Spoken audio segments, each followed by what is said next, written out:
So welcome to another episode of Ask the GrowBot.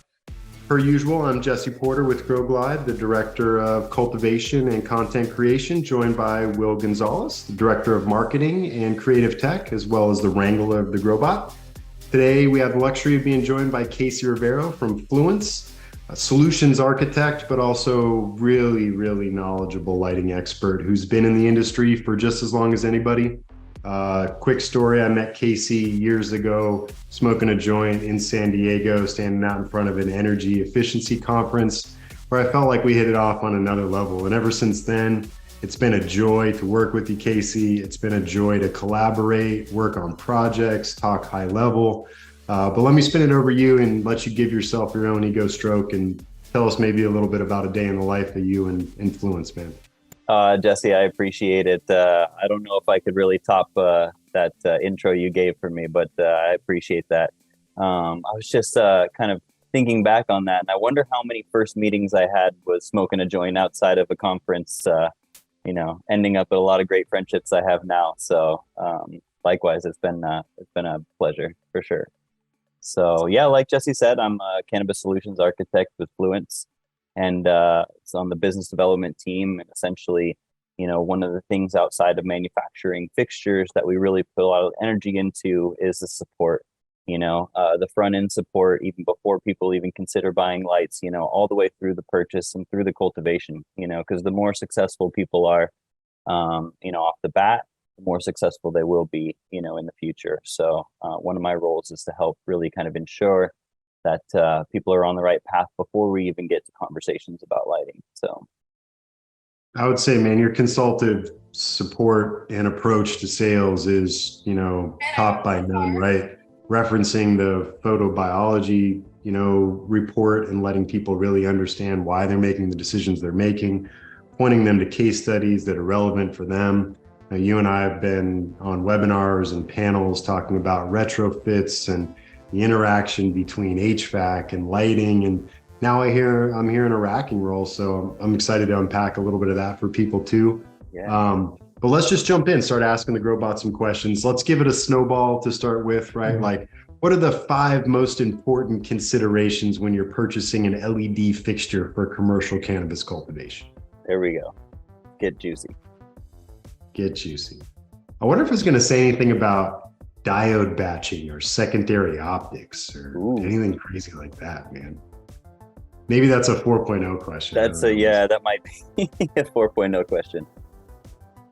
But we'll see. I've been impressed thus far. All right, here we go. Me too. Top 5: spectrum, light intensity, energy efficiency, durability, and customization. All right. Spectrum. What do you think, Casey?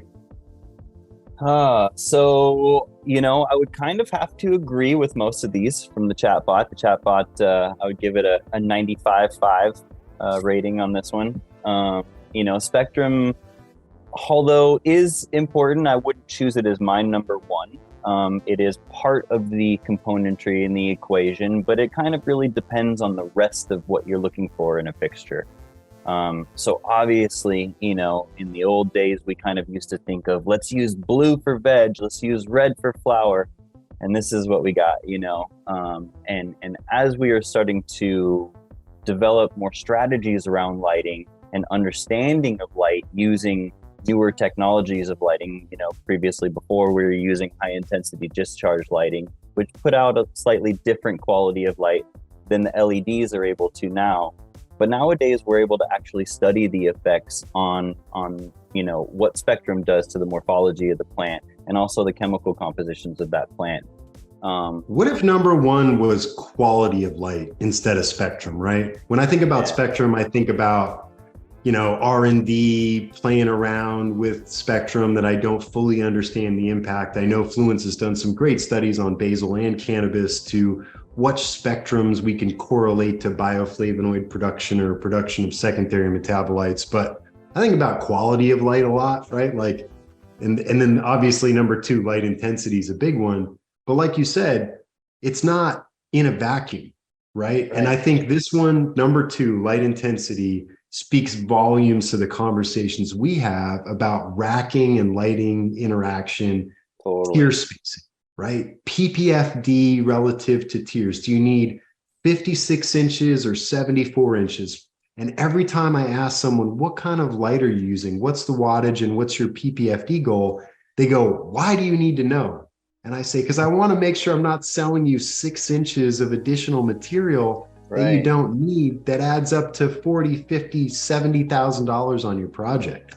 Totally. And I mean, the intricacies of how each of these choices all not only work together, but affect each other is the thing that like a lot of people miss out on when making a decision on spectrum, intensity, racking units, irrigation units. It's every choice that you make, there has to be subsequent choices, in each of the other areas, along the way. For instance, this number 1 and number 2, we have spectrum and intensity, or quality and intensity. Each on their own, we can understand so much, right? In the research that we've all done in academics and in, in-house influence, right?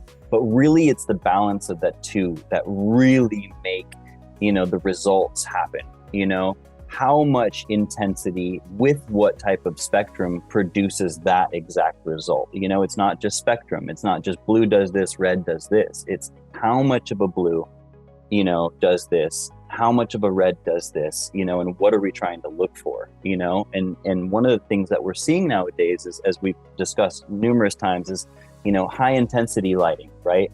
It seems that, at first LEDs were designed to save energy, and okay, we're going to save the world, we're going to save energy, LEDs, and this and that. And now we started to say, wait, maybe we could produce a little bit more and increase in our intensity based on that efficiency factor, and so high intensity cultivation is something that, over the past few years, people have really started to study and look into.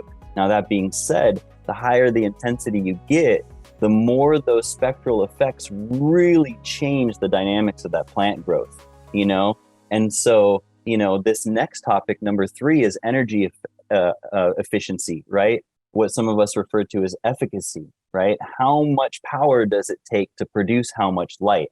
Right. And we've seen a lot of lighting vendors nowadays create some really efficient lights, but when we look into that, it's due to the fact that certain spectrums take a certain amount of energy to create light.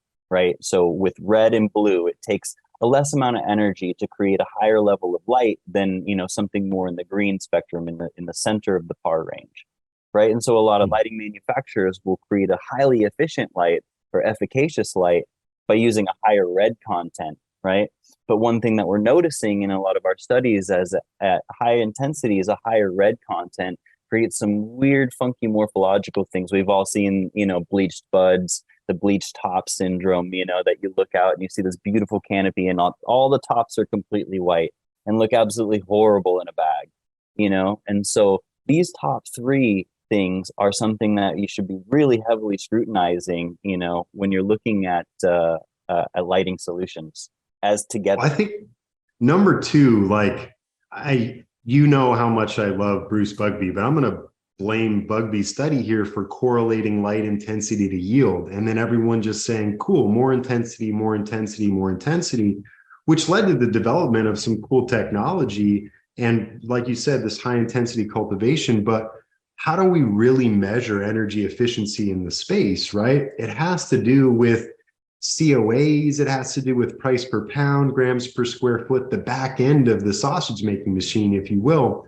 And I always think about, especially when I was in the HVAC space and now in the racking space, thinking about tier spacing, when you choose this more intense light, are you also going to be able to optimize the dehumidification need, the fertigation needs, the dry back? Do you need more media? Are you going to have a bigger root structure? Do you need to spend more time in veg to take advantage of this higher PPFD environment? And I think the truth is that cannabis, to me and to you, I know, is not an experiment. It's a business that we're trying to run and pay people and supply people with medicine or recreational product. But you almost have to experiment in these high intensity environments to figure out that balance of what's a gram worth and what's a gram cost to produce. And do you want to produce more mids, or do you want to make sure that you never compromise the quality of your production? For sure. No, I mean, you hit it on the head. And, Dr. Bugby definitely was correct in a lot of his data in showing the correlation between, especially a linear increase in flower production, overall flower production, when you increase light intensity. And a lot of our studies showed the same thing. There was quite the linear curve or linear, line forward when you considered both of those things. Now, that being said, obviously there's definitely a drop-off point based on the genetics. The higher we went, the more variability we saw in that linear increase in production, right? Now, that didn't take into consideration quality, which is one of the things you mentioned, right? So one of the things we've been focused on for so long is that produce more, right? And each market that we're in demands something different from the cannabis industry, right? Some markets are underproduced, some markets are overproduced, right? And so, one of the things that I like to really, always take a step back and look at is to say, okay, where the hell am I producing right now? Am I producing in a market that needs more an efficient style of production, right? And maximizing, but in an efficient way to produce more quality? Or am I in a market that just needs to go yaka and just produce as much as I can possibly produce, right? Because the market needs it. There's only, a few players in the game at this point, and so producing doesn't always equal sales and revenue, right? We always have what to are you constantly producing be balancing that. Exactly. How much is it going flour, to make? consumer packaged goods, Totally. pre-rolls, like there's lots of different business avenues to be successful. Absolutely. And it's all different depending on, which market you're in and what you're trying to achieve in that market. And number 4 is interesting to me, right? Durability. I think there's a number of different ways to interpret this, right? As a cultivator historically for 18-ish years, whatever you want to call it at this point in my career, I've seen everything fail, right? I've seen my walls fail. I've seen HVAC fail, fertigation fail, lighting fails. To me, it comes down to a lot of what I love watching you do, which is support the customer. Right. Durability is one thing, but making sure they're getting the most out of the tool, managing the tool appropriately, maintaining the tool appropriately so you can have a longer lifespan, and then supporting the tool in failure, because every mechanical device fails ultimately. So durability to me isn't, can I hit it with a hammer 7 times or 10 times? It's, what does this lifetime of ownership look like with the partner that I've chosen to invest in? Absolutely. That's it. I mean, no matter what, if a human's creating it, it's going to break at some point, And so there's kind of 2 things, is the product designed for a commercial use? Number 1, have they thought of the things that need to be thought about on a commercial scale that might affect, the performance of that product, right? So obviously there's the first consideration, am I creating it for consumer market? Am I creating it for commercial market, right? And then at that point, like you said, things are going to break, things are going to go down. It happens to everyone, it happens to every manufacturer at some point or another. There's recalls on this in the auto industry, there's recalls on this in the medical industry, and everything in between. So I think that, one of the big keys is to, understand who your manufacturer is and how they can support you if and when there is an issue, and that's something that we've seen in the product industry and the manufacturing industry in agriculture for a while now, is that there's a lot of real cheap, easy products that enter the market, right? But don't have much of a depth of company behind it, and a big problem can tank a company really quickly, right? We've seen it a few times with a few different manufacturers as of recently, and so, that's the one thing. There's always going to be issues, but if, there's a company that can stand behind the product and weather the storm with the customer through those issues, that's really what sets a lot of people apart. Got it. And then customizable options, I think, you don't necessarily want to leave me to dictate to Fluence or a lighting manufacturer, build me a custom light, right, with a custom spectrum, add UV and add far infrared and make it 6 feet long because I have custom tables. It's maybe not commercially viable, but at least I understand that this leads us to more research and development, and something that I always see from Fluence. I mean, you've led the charge for years and other people have followed of help people make scientifically backed decisions. Do a case study, do some Totally. research, prove it out. So when you're balancing this allocation of limited resources to ROI expectations, you know what your expectations are rather than just rolling the dice and hoping for the best on a random idea.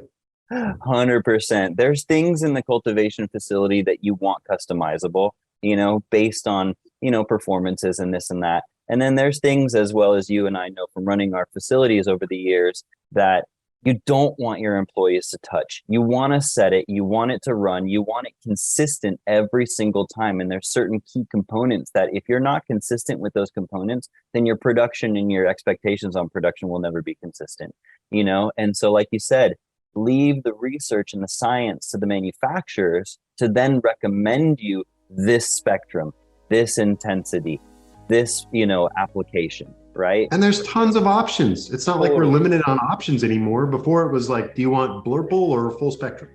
Now it's a whole myriad of opportunities to take advantage of. Yep, exactly. And that's the one thing that kind of we've put a lot of energy at Fluence into, is saying, okay, well, here's the spectrum that we recommend and for this purpose, but here's the data that we've done, and here's the analytics that we have, and here's what supports that decision, right? Yeah, other people have had other, data and seen other results from this and that, right? But the data that we have, supports what we offer as far as solutions to people. And I think that's the important part, because then we can help people utilize those things, Let's transition to something a little more granular and ask the GrowBot. And Casey, I love unpacking these more detailed, nuanced, scientific business decisions with you. This episode is brought to you by 1-inch threaded nipples.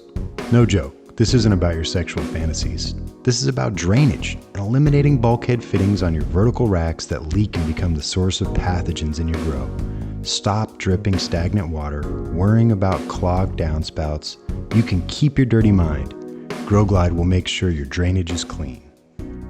What are, from a lighting perspective, what are the most important things to consider as you transition from vegetative growth to generative growth or flowering, whatever you prefer, Will? Because I think it's going to allow us to unpack a couple of things. Daily light integral, which I've seen you give wonderful presentations on, but also some conversations I've had with my cultivation partners about VPD matching, and not necessarily such a concern about intensity matching, but understanding leaf temp and the impact of the light. But I'm curious, because that's one of the biggest issues a cultivator faces is time to turn a run, right? We're trying to get 5.5, 6 turns a year, depending on genetics. And how do we make sure we don't get any stunting as we transition from veg to flower? Man, 3.5 is way faster than 4, Will. Yeah, but the answers suck because it basically comes at a discount. Same thing over, like spectrum, light intensity, light duration. So the question was, I want you to act as an expert in LED lighting and cannabis cultivation. What are the most important things to consider from vegetative growth to flower when it comes to lighting?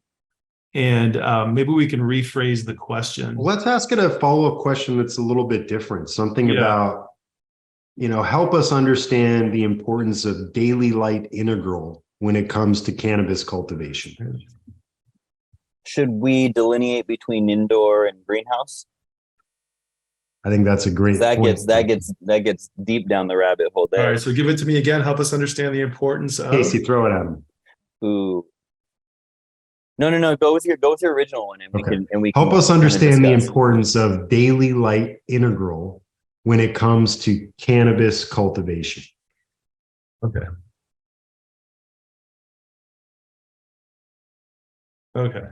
Because I think it helps us unpack a number of different things. There we go. Right? Yeah. Hey, it at least says the right word in there. Yeah. I used to say interval for so long before I talked to people that knew what they were talking about. It's an interval of integral. It's like, the lights are, it's 18 hours or 12 hours. That's the interval, man. I got it. So it's giving a range of DLI from 20 to 40 per day. Is that, Well, let's does that maybe get line the up? Casey response here. Is it's obvious that there are some differences between outdoor greenhouse, supplemental light greenhouse, light depth, indoor. There's a lot to go on there. Specifically, my brain resonates with, okay, we have this high light intensity or controlled light intensity vegetative space that we need to feed into flower.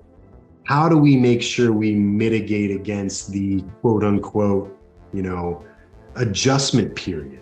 Because I think, there is an adjustment period, but that plant can continue to keep ramping up versus stalling as we enter that phase.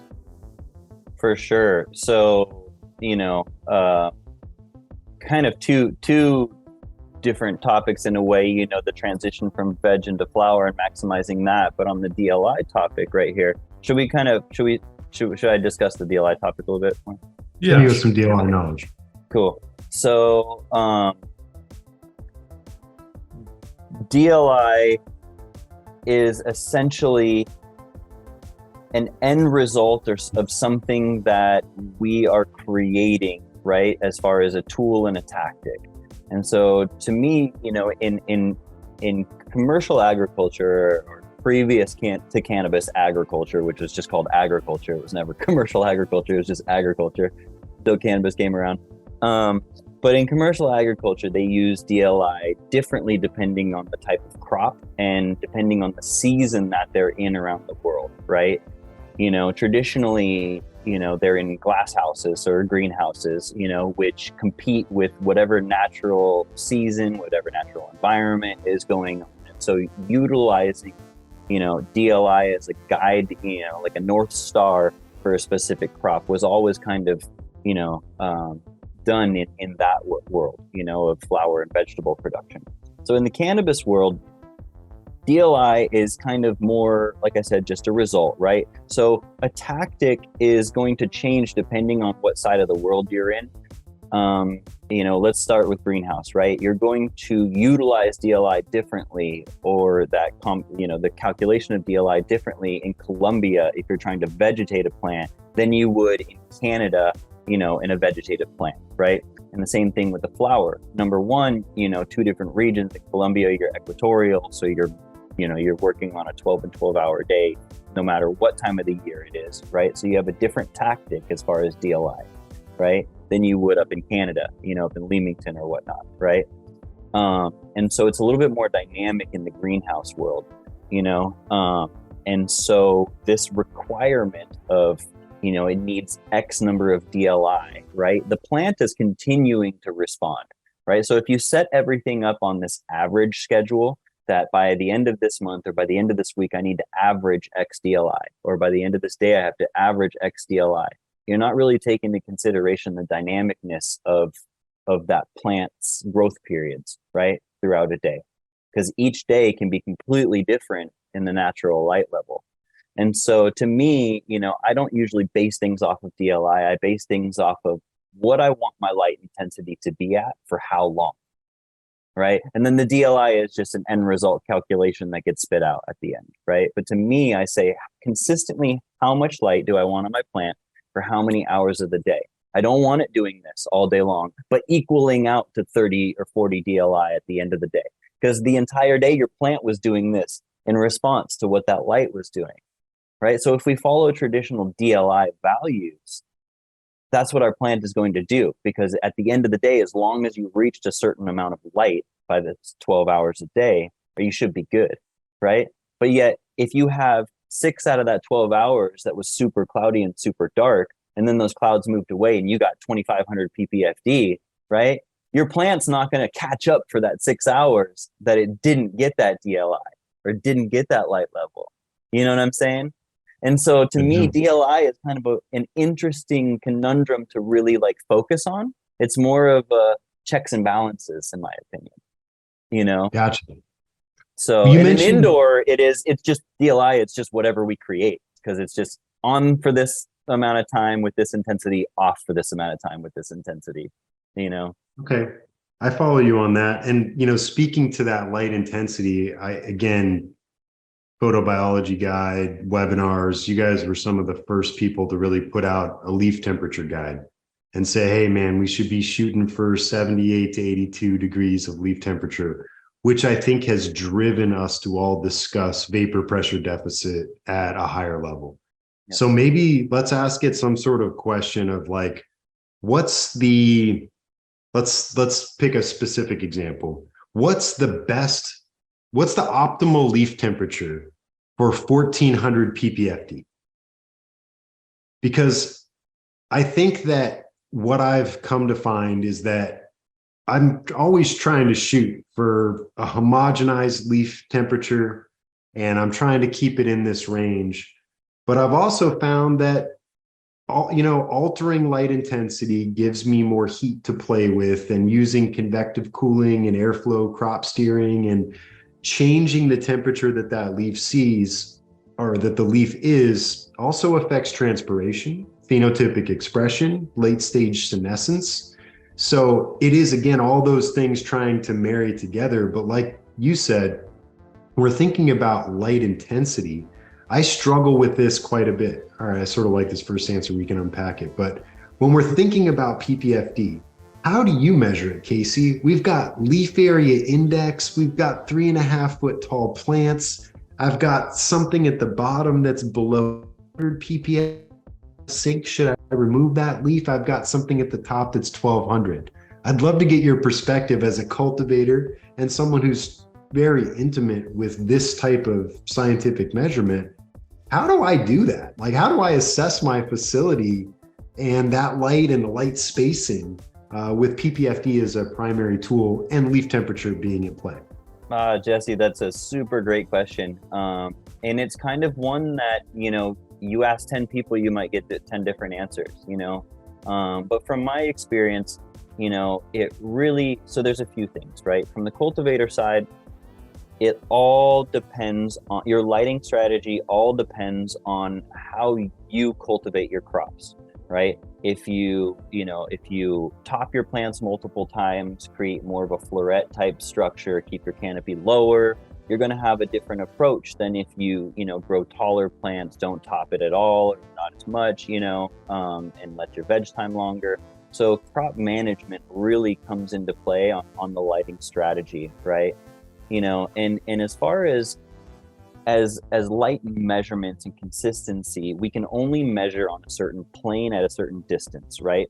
And at that space and time, that's what the light level is right there, right? Not necessarily right here or down below, but right at that space and time. So one of the things that we look at is a consistency over a plane, right? Over a space, or we call it the canopy, right? So a consistency amount of light spread. And then we look at different layers of that based on what the canopy structure is going to be. So if I grow a crop that's, let's say, 36 inches tall, I want to know what that light level is going to be when the plant is 18 inches tall, when it comes out of the veg, at 24 inches tall, that way I can understand what that crop's development is going to be based on the light level, or what the light level is going to be based on that crop's, evolution is going to be as well too, because we can design for, let's say 1400 ppfd at a specific distance, but then what's happening to that crop when it's half the size, and growing up into that distance, understanding that is really helpful in knowing,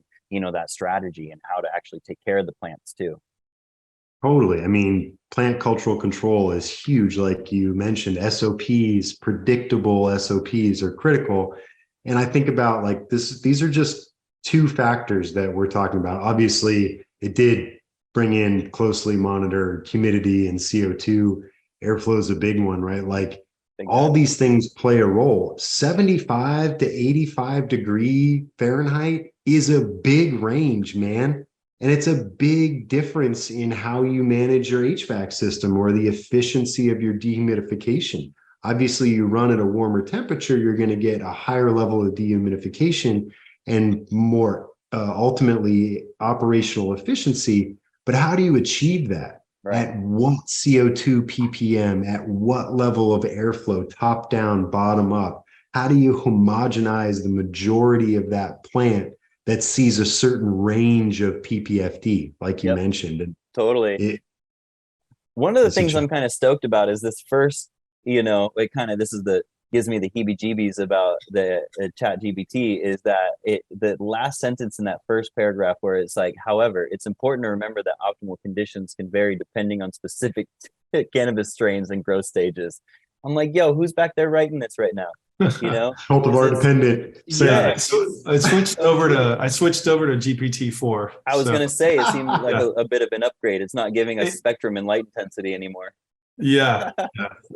You know what, though, this sort of kills me a little bit, right? Like, and I probably wouldn't bring this up with a lot of people, but Casey, I hear this all the time. I know you've heard it for years too. Cultivar dependent, cultivar dependent, cultivar dependent. There are so many polyhybrids that dominate the space today that there's a pretty solid grouping of like, this is the template you should run with because you've got the genetics mashed up. It's pretty hard to say, hey, this is a land race, or this is an exotic, or this is genuinely 80% sativa, this is genuinely 80% indica. As a guy who has a farm up north and has been breeding, IBL, Panama Reds, and Colombians for a while, I'll tell you, some of these you can't grow inside, man. You don't have 14 weeks or the headspace to be able to get it done. So I think that's where it really comes into play in measuring these things. But I think it's sometimes used as a get out of jail free card to not really dive into the granular data and the science that we do have that can empower cultivators. So we still, for years, have been, I'm a master grower, I have the secret sauce, job security. And now that job security has turned into, it's cultivar specific, I'm bringing my own cultivars, I know how to run them, get out of my way. I think it could be a much more open scientific conversation to get consistency, like you mentioned. Yeah, totally. And I mean, also, it really depends on how you acquire those genetics and what you have available. If you're getting clones from a clone source and that's what they have, you kind of have to fit them into the program depending on what your market demands too. And everything always comes back to what the hell does the market demand? If they're not demanding it, don't do it. If the market demands it, then that's where you should focus your energy into. And then there's a lot of things that come into play once you understand who you're trying to produce for and what you're trying to produce, and there's definitely markets that the Panama Reds, the Acapulco Golds, the Sour Diesels, the more racier strains, people love to get up and go hiking in the mountains and this and that. And then there's markets where you're like, yo, we've done too much. We need to chill on the couch a little bit more. I need to not think about my day or all the 50 things that I haven't gotten done yet, and likewise. But the thing is that, there's some outliers in each, right? And ultimately at the end of the day, we have a factory and we have to produce consistently. So ultimately it's up to us as the cultivators to choose whether we can allow a difference in our schedule, a difference in our SOPs, because it's worth it to grow that particular variety, because I can make X amount of revenue on top of the pain in the ass it gives me, right? If it doesn't make dollars, it doesn't make sense in this, And so, or should I just scrap it and go with a different genetic, because it doesn't like magnesium, or because it doesn't like 1400 ppfd, but everything else does, or because, it doesn't like 80 degrees, it likes 70 degrees, It's up to us to say, okay, does this fit in our program and why? Or we got to get rid of it because it doesn't replace it with something that does. Or is this pain in the butt worth it because it gets me a high enough price per pound? I think you give us a great segue into something that I wanted to unpack with you a little bit. I know you're a jet setter, man. You're traveling the globe. GrowGlide is obviously serving the international market too, as well, with projects in Australia and Portugal and Thailand. And we're all looking for Germany to come online. I think when we talk about genetics and business opportunities and global impact and local sales, I'm curious, maybe we ask ChatGPT something broad and unpack it a little bit more. This episode is brought to you by Fluence.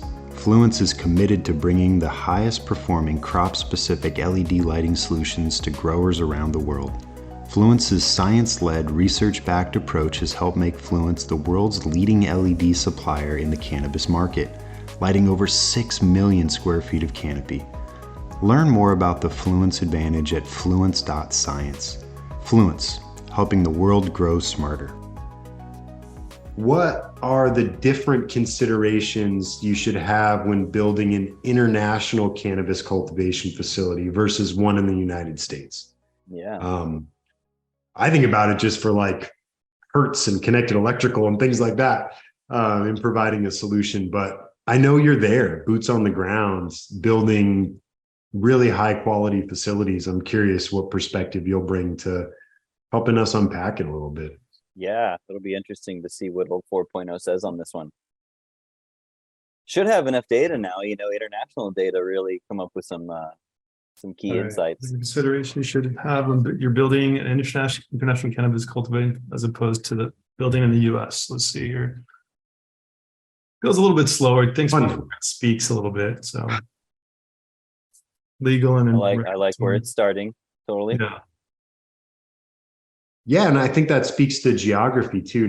Well, maybe it'll get to that, but like if you're going to build a facility in Portugal or Malta, should you really build a 3-tier indoor facility considering the power structure and the opportunity to take advantage of greenhouse?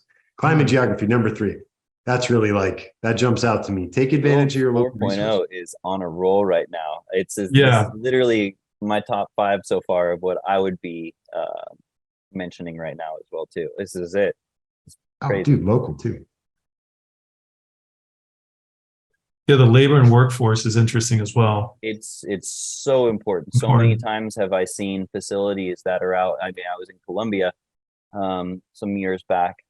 I traveled about 4 hours outside of the city to visit this gigantic greenhouse facility, right?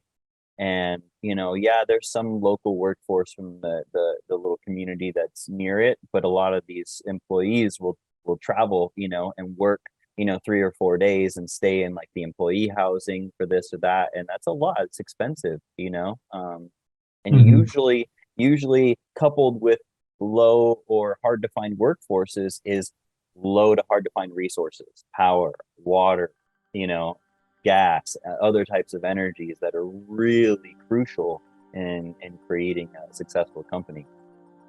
Yeah, redundancy, right? Lack of redundancy in certain cases. I was just talking to Kurt the other day in Thailand when he's a big soil cultivator, right? So historically in California, you can throw a stone and get biochar and get a bunch of different ingredients that you genuinely want and need. And he found that when he reached out in Thailand, it was all bacterial based, right? Everything was in this tropical forest. Everything was breaking down really quickly. It was hard to get fungal colonies. So it was about, hey, where am I going to find rice hulls? Where am I going to find things that break down slower? Where am I going to find hard wood versus soft wood? So that geographical consideration is, I'm going to have to change the way I make my soil, right? I'm going to have to change my SOPs. I'm going to have to change the way I train my labor force to apply water and defoliate and read the plants. And it was an eye-opener for me that it's not just as simple as you have a cookie cutter in the US. And I think some MSOs are hoping that it will be that easy. Let's take it over here and stamp it out. I think there's huge opportunities, right? But I do think there are a number of different considerations like we're seeing here. I mean, it was quick to list, 8 different things to consider? Yeah. 9. Yeah. I mean, these are all super legit for sure. I mean, starting with number 1, I believe that was the local laws and legislature. Obviously the law dictates what's even possible to begin with, and as this industry in itself is so global now and it's been around for a little bit, not long in the grand scheme, but enough to where we've been able to kind of learn from each other as far as what works legislation wise and what's not working legislation wise. But still, every single time a country comes online, it's a completely different set of regulations than the last, and so understanding the intricacies with that, not just that, but how do I create a business in another country? This is even beyond cannabis. It's like, how do I create a business in Thailand? How do I create a business in Germany? How do I do business in Germany or Thailand? Understanding how to even do business there is the first requirement, and then what do they allow you to do?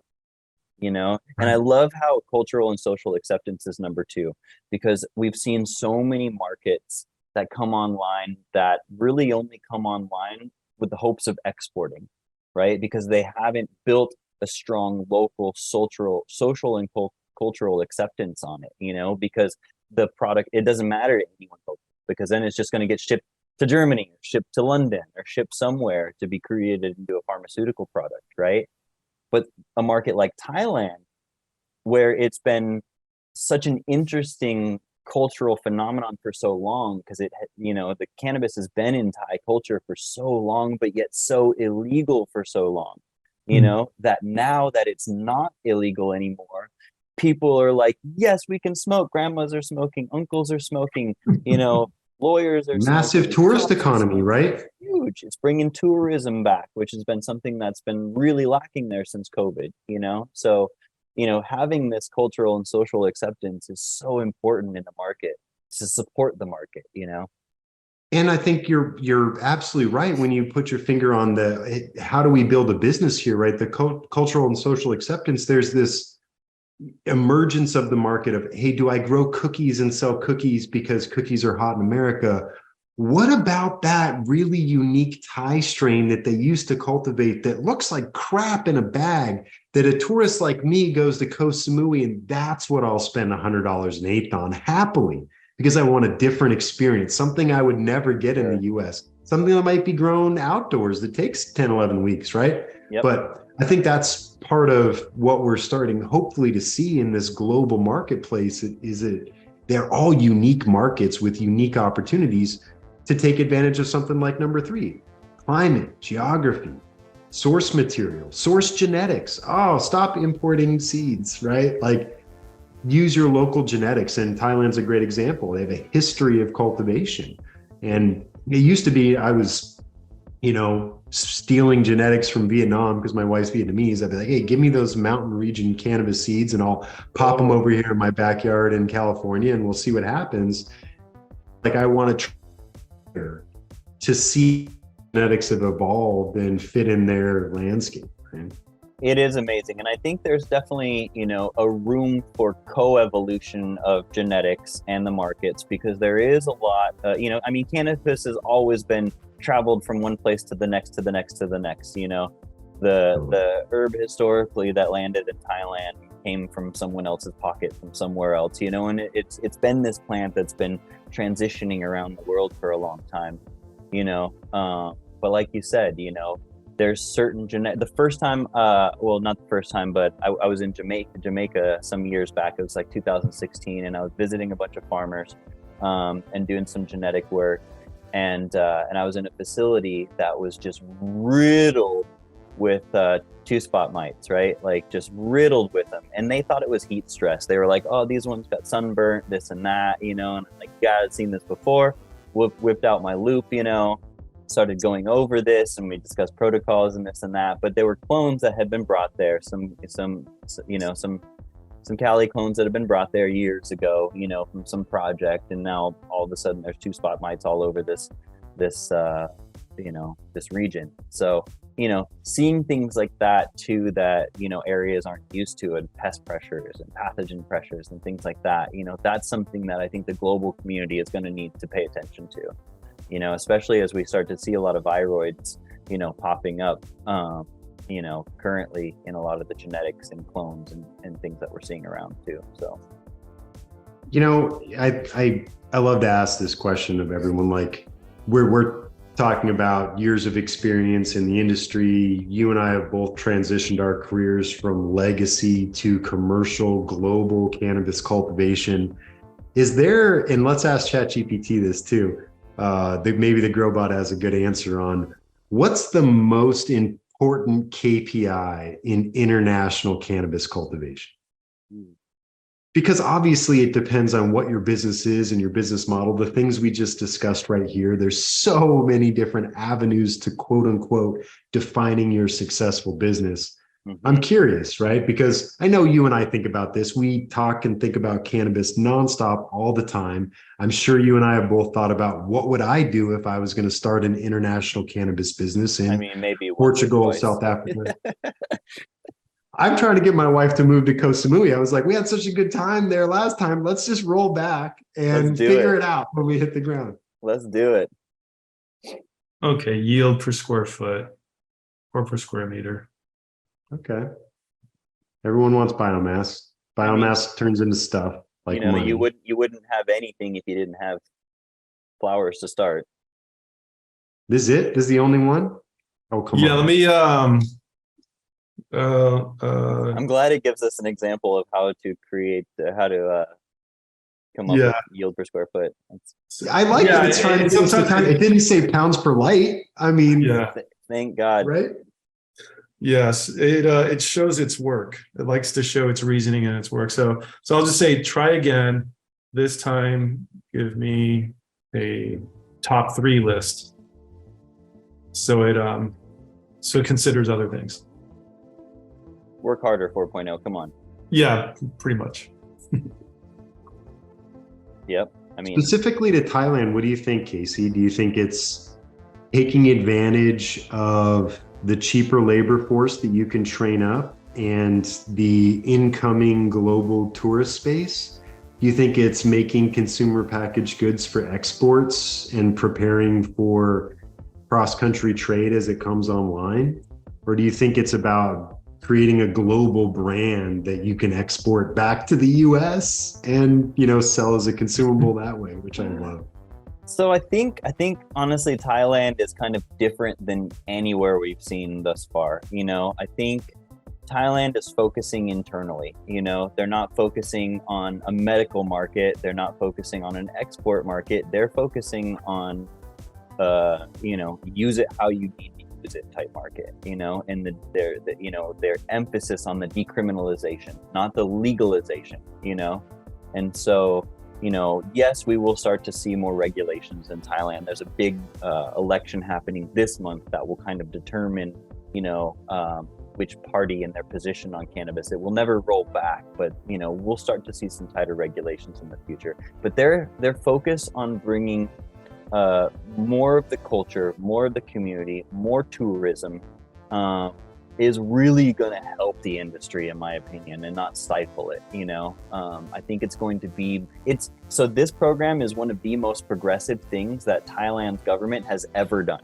right? Things happen slowly, and this person has to check it, and this person has to check it, and then there's a new person in office, and it goes back a couple steps, and slowly. But cannabis, they're like, get it out, get it open, get it legal, we'll figure it out later, And so I think cannabis, or the industry there in Thailand, is really going to show the globe a lot of what can be done when you kind of allow it to happen, and then see where it is, and then regulate from there at that point too.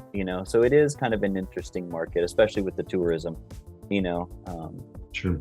I think that the answer's great answer. I appreciate your perspective on Thailand, man.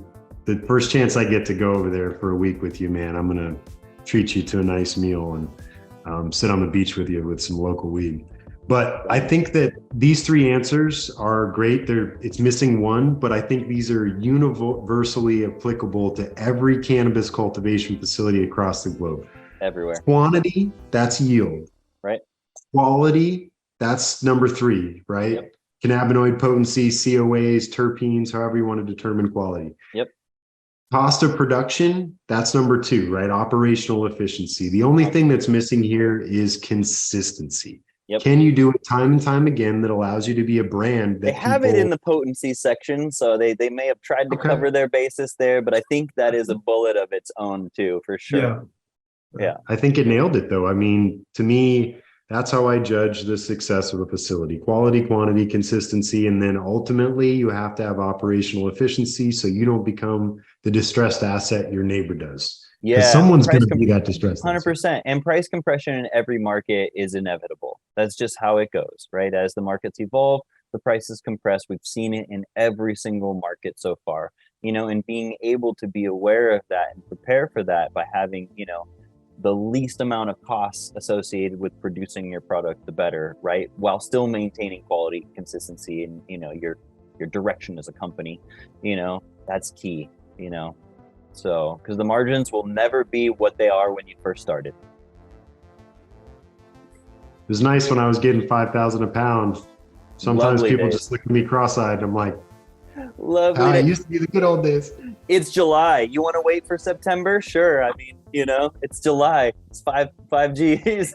And people think we're being salesy when we're like, no, build it now. Get it built. Like build one room, like invest in it right now, get it up in the air, start growing weed, figure out who you are as a brand, figure out how to make money today, not tomorrow. For sure. Because tomorrow is a different game. Absolutely. Never promised. 100%.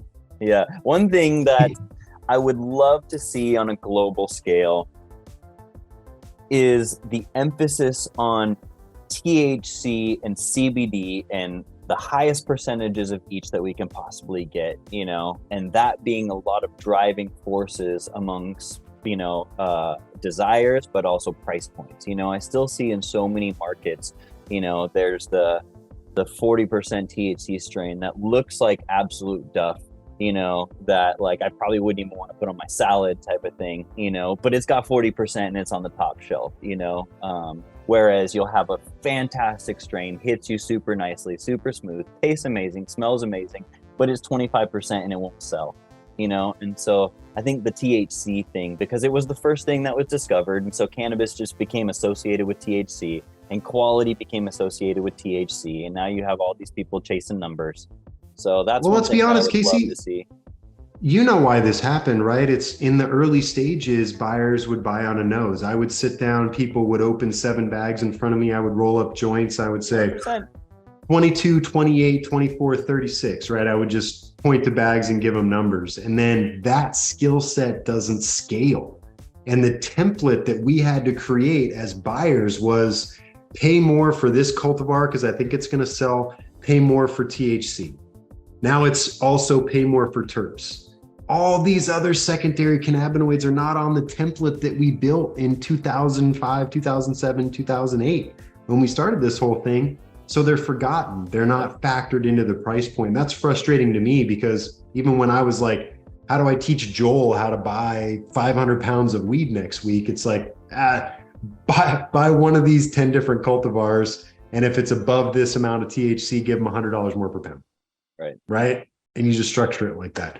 Anyway, what question do you want to ask the GrowBot while we're here, man? I know you probably have a million great ideas. I'm curious if there's anything you want to throw at.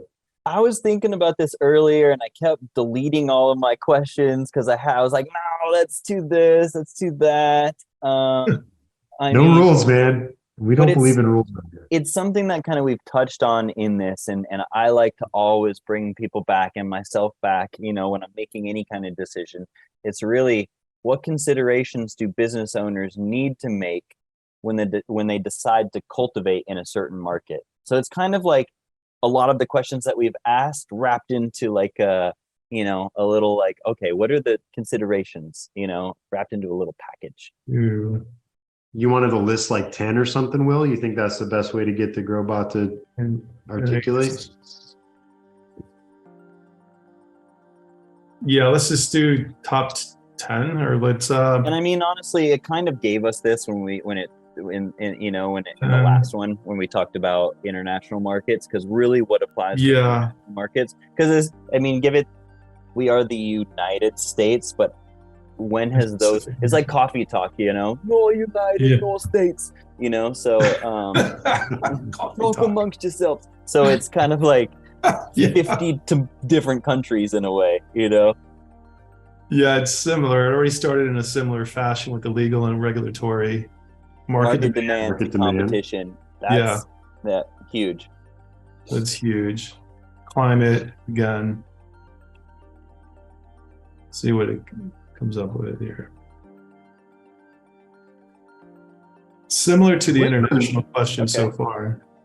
The labor and workforce thing, the more I think about that, the more you don't need a talented cannabis experienced labor and workforce. You need appropriate vetting and hiring and then training programs internally, right? You need available workforce. Available workforce. That's really the way to think about it. You're right. Yeah, you just need an available workforce. Yeah. It was very similar to the international question, but it did add market demand and competition to this set of responses. Which is a huge topic nowadays, as we're starting to see a lot of compression and expansion in certain markets, you got to understand the market that you're producing for, and you got to understand who else is, involved in that and what their capabilities are. Everyone's like, oh, I want to do the biggest, the best, but there's only so much room in every market. There's only so much room, and eventually, the more that's there, the more it devalues what you're all trying to do. And I think this one speaks to exactly how you justify financial expenditures, right? What makes you stand out in the market?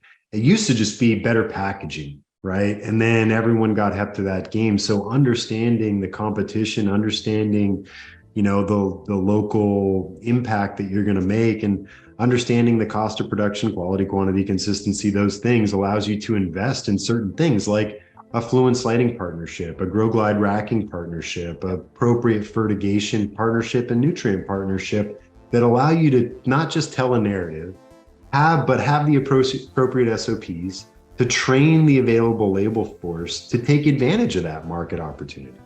Yep, absolutely. No, it's so super true. I have one last one that I just thought of, and this one will be a funny one. What is better, single level or multi-level cultivation? Okay, that's a good one. We'll see what it says. Man. This is an endless debate. Honestly, we're running a campaign right now to help people understand the decision, right? Obviously, we sell vertical racks, and we think that room utilization is a very important factor, but we also understand that there's phasing, that there's benefits to single tier, that there's labor reductions, that there's load-in benefits. To me, there's a lot to unpack here. Totally. I could play the heady science card and say, room utilization, fixed cost absorption, operational efficiency is built on 3 tiers. That's what you should do. But as a cultivator, I know that it's not that simple. And you need to build a facility that makes you money. And that doesn't necessarily mean that you smash as much canopy as possible into this space. Totally. I completely agree. I think it's the same answer as when people ask, what's better, greenhouse or indoor? You're like, it depends on where, what, how, when, and why. Everything is dependent on what exactly all these things, are trying to do in each of these scenarios. I think it's confirming your assumptions here, Jesse. Yeah, totally. No, I like it. Old 4.0 is coming through. Yeah, I'm glad I switched it over. It was 3.5 is not taking my job, but 4.0 might, right? It's coming for us. Old T1000 here on our tail for sure. But Casey, thank fun. you, man. It's another episode of Ask the GrowBot in the books, right? We asked it some good questions on light intensity, LED decision-making, PPFD, uncovered DLI. We even talked about some personal choices, international cannabis cultivation. Went down a few rabbit holes along the way, man. I knew that our biggest problem bringing you on would be to limit this to an hour. And I always enjoy talking with you, man. There's always so many things I think we learn from each other, and appreciate you giving us some time and jumping on the chat, man. Likewise, Jesse and Will. And any chance I get to see one of your amazing bow ties, I jump for it. So I'm all in for it. Thanks, brother. I really appreciate everything you guys do, and this was super fun. It's a great way to have a discussion, learn some stuff, and scare ourselves with the abilities that 4.0 has. Yeah. Thanks for being on, Casey. It was really great to meet you, and thanks for the discussion. It was awesome. Likewise. Ciao, guys.